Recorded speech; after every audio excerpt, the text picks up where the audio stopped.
Bonjour à toutes et à tous, ravi de vous retrouver pour ce nouvel épisode d'AP et Politique, l'émission qui vous permet d'appréhender de façon perspicace les événements de la vie politique.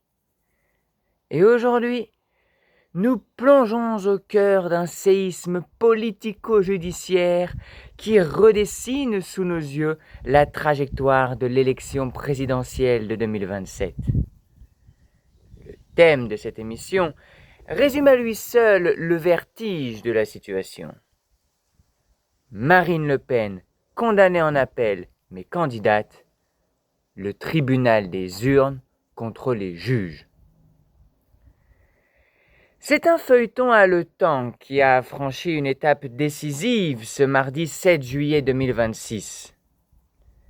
La Cour d'appel de Paris a rendu son arbitrage tant attendu dans l'affaire du détournement de fonds publics des assistants parlementaires européens du Front National, rebaptisé depuis Rassemblement National. Pour comprendre l'onde de choc, il faut rappeler d'où l'on vient.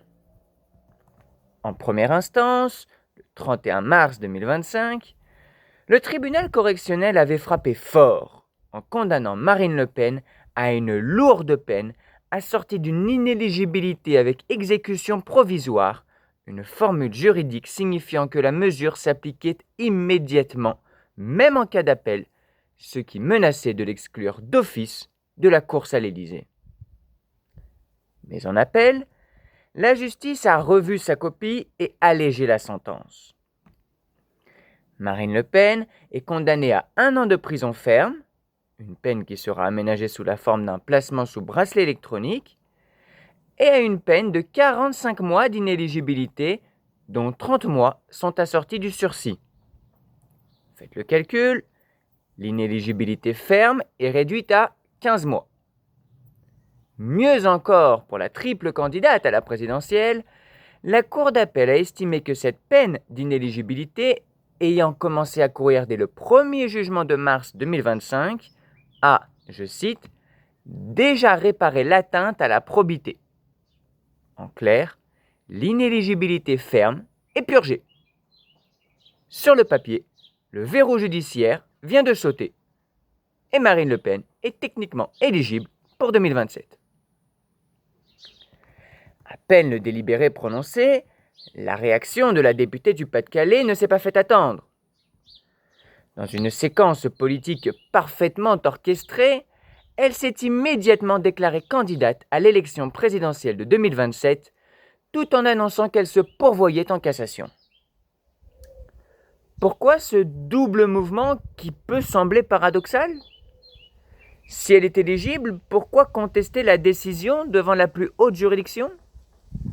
La réponse est double, à la fois tactique et symbolique. D'une part, sur le plan juridique, le pourvoi en cassation est une procédure suspensive. Elle gèle l'application de la condamnation, notamment l'obligation de porter ce fameux bracelet électronique pendant 1 an. En se pourvoyant, Marine Le Pen repousse l'échéance d'une contrainte physique et logistique qui aurait lourdement handicapé sa campagne. D'autre part, sur le plan politique, accepter la condamnation, même allégée, aurait valu aveu de culpabilité. En maintenant le combat judiciaire, elle refuse de plier face à ce qu'elle et ses soutiens qualifient régulièrement, je cite, de persécution. Pour le Rassemblement national, représenté par des voix comme le député européen Rodi Tolassi, cette condamnation en appel n'est qu'une simple étape technique, une péripétie sur la route qui doit mener leur chef de file aux plus hautes fonctions de l'État. Le mot d'ordre est clair, rien ne doit entraver la marche vers 2027. Mais cette stratégie soulève des questions concrètes et inédites sur la mécanique de notre démocratie et de nos institutions. La première est évidente.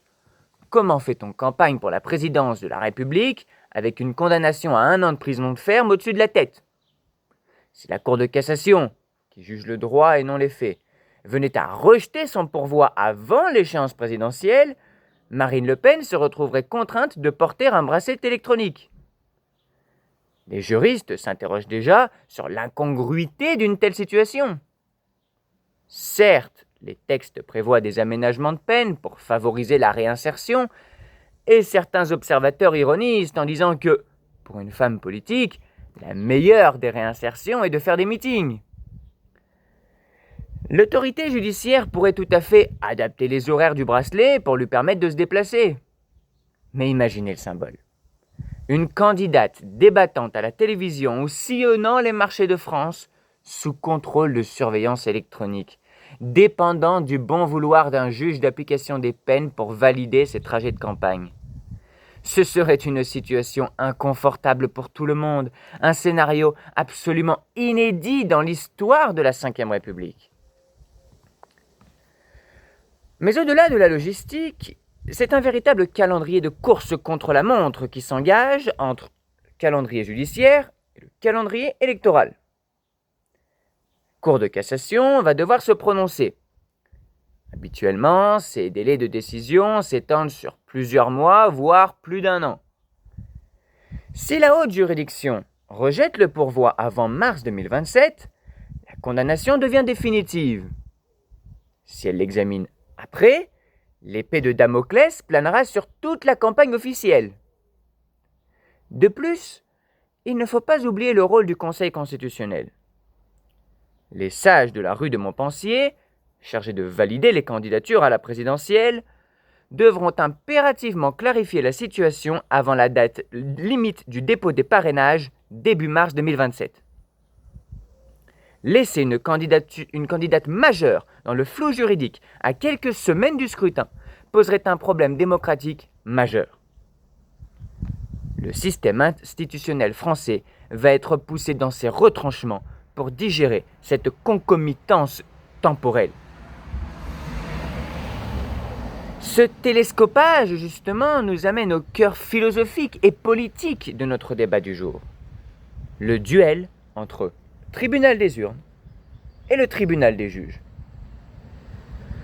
En se déclarant candidate dans la foulée de sa condamnation, Marine Le Pen opère un déplacement de légitimité. Elle refuse que son destin politique soit tranché dans un cabinet de magistrats et exige qu'il le soit par le vote des citoyens. C'est une rhétorique bien connue des partis populistes et souverainistes. La souveraineté populaire, exprimée par le suffrage universel, doit prévaloir sur l'autorité judiciaire perçue comme une élite non élue. Pour le RN, le véritable verdict ne peut être rendu que par les électeurs dans l'isoloir. A l'inverse, les opposants politiques et les défenseurs de l'orthodoxie républicaine, à l'instar de Boris Vallaud pour le Parti socialiste, rappellent avec fermeté un principe fondamental de l'état de droit. Nul n'est au-dessus des lois, pas même une candidate à la présidentielle qui rassemble des millions de voix.